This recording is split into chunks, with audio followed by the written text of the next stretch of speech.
Hey guys, still in Asheville here in Western North Carolina, working. You can see behind me some of the things that people are dealing with here. And the other day I got to meet Mr. Williamson, an elderly gentleman that lived here. And so when I met him, we were talking through all the insurance and how to help him, all that stuff. And, I asked if I could pray for him. And so he said yes. He was like, but he went on to say this and ask a question. He was like, I lived a good life. I worked hard. I did right by everybody. I was faithful to my wife. And he was like, why is this happening to me?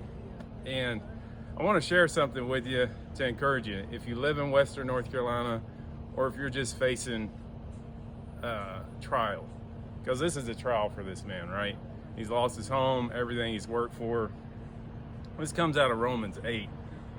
I'm showing my age here. I'm going to read this to you. 8:35, it says, can anything ever separate us from Christ's love? Does it mean he no longer loves us if we have trouble or calamity? Or are we persecuted or hungry or destitute or in danger or threatened with death? As the scriptures say, for your sake we are killed every day. We are being slaughtered like sheep. No, despite all these things, overwhelming victory is ours through Christ who loved us.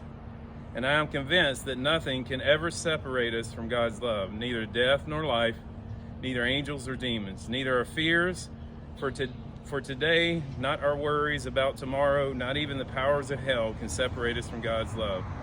No power in the sky above or in the earth below, indeed. Nothing in all creation will ever be able to separate us from the love of God that is revealed in Christ Jesus. I was thinking about this, and all of us who have kids, not everybody has kids, but if you are a parent, you understand this. You create opportunities for your children.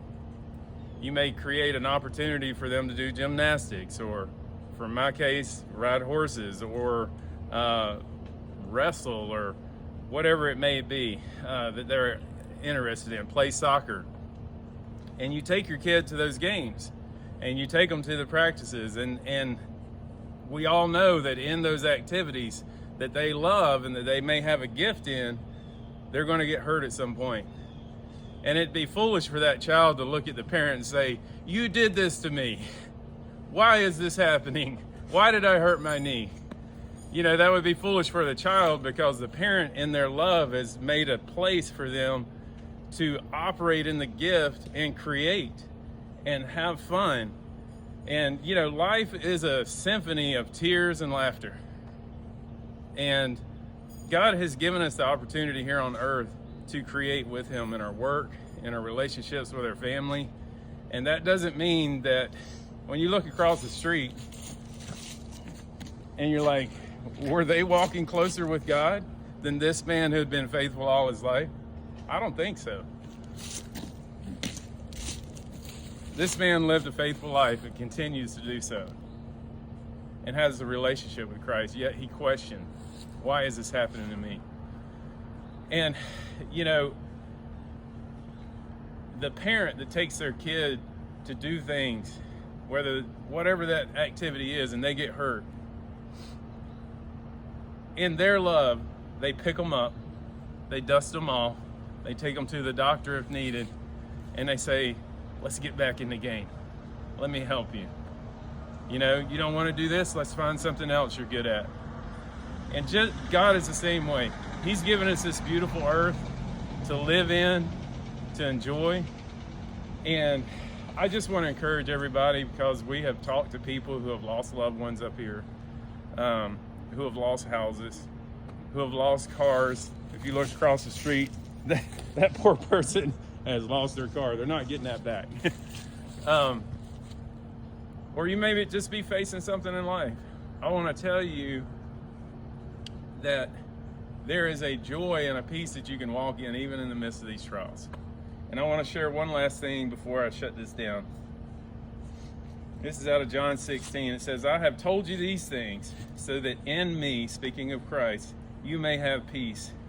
In this world, you will have trouble, but take heart.